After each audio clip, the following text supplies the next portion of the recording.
Hi and welcome to The Winning Factor. I'm Alan Aitken, and on this show each week we have a look at a couple of the approaching races in Hong Kong, and we try to single out a particular element of the race that we may look back on later as having had a particular influence on finding the winner. Well, Saturday at Sha Tin this week, and the first of the races we're going to look at is race 5, and our winning factor here, the last start winner. Looking down the field here, and the main players look to be Better Choice, who's dropping in class for the first time in a little while. The last start winner from the John Size Yard, Shining Ace. We've also got Bingo from the John Moore team, and perhaps a little lightweight chance to Manful Star down the bottom of the handicaps, and they look the main players.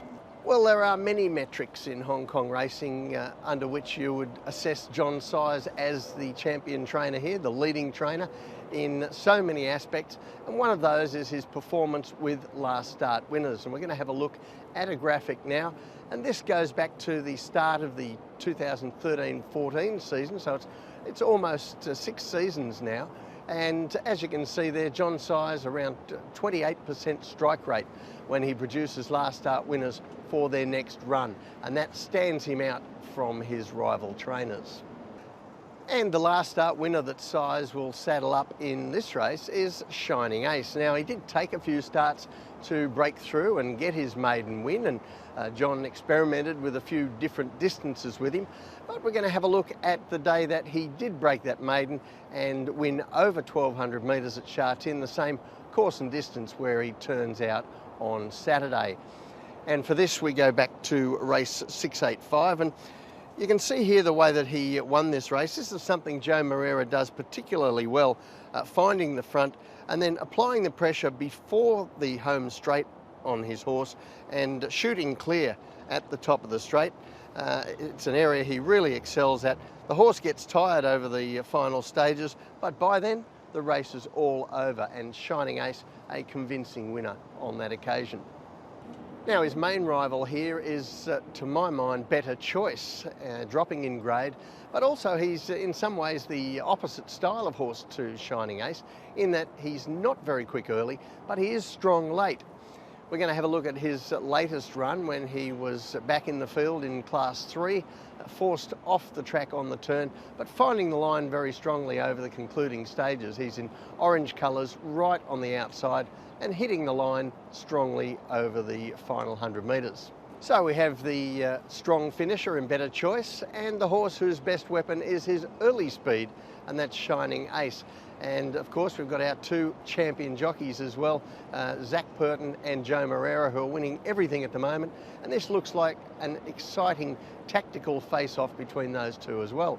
So we look at the map, and it doesn't look a great deal of speed here. We've got Shining Ace, Bingo and Fantastic Fabio, all potential front runners in the race, but not an awful lot of speed besides them. So there's no reason why it should be particularly quickly run this if those 3 can sort themselves out and find an order in the early stages.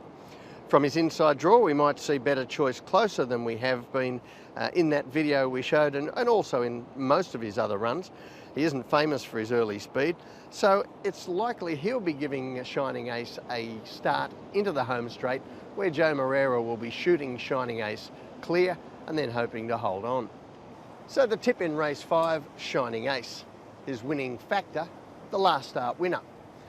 Yes, the map gives him a tactical edge over his major rival here, but it's also impressive looking at those statistics from the John Size Yard. When they produce a last start winner for his next outing, they're very hard to beat.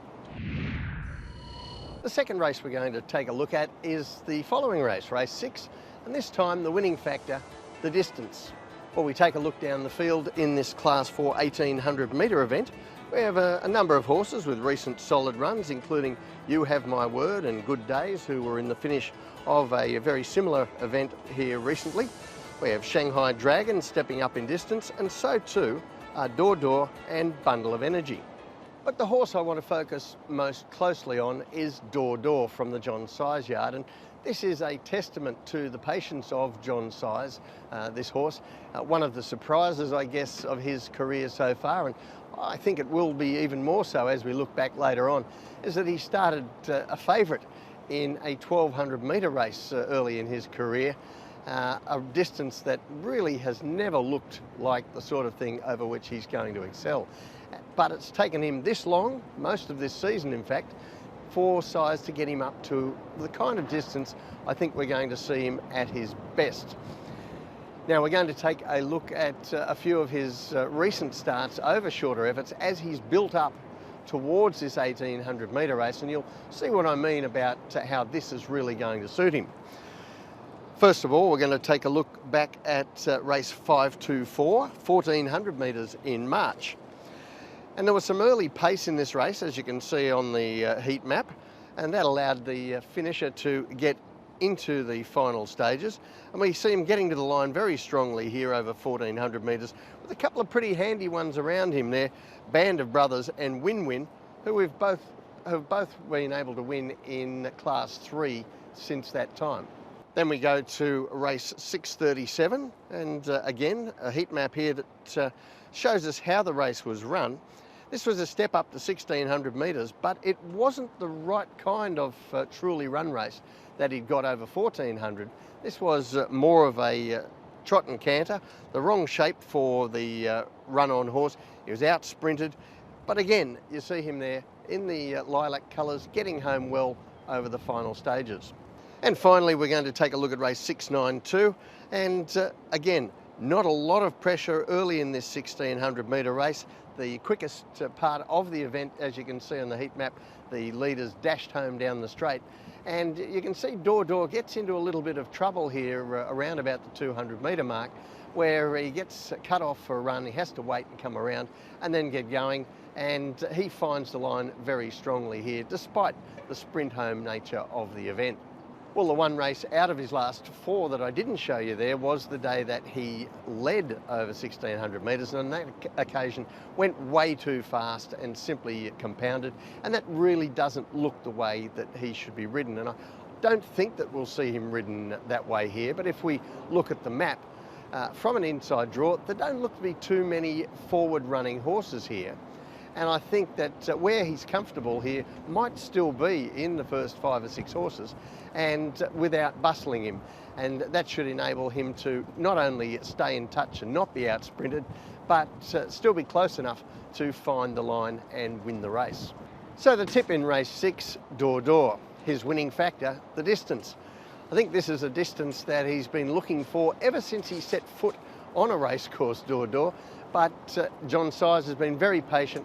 He's decided that only now is the young horse ready to step up to this kind of assignment, and I think that's a great signal for us to follow. Well, that's it from the winning factor this week. Good luck on Saturday. We'll catch you next time.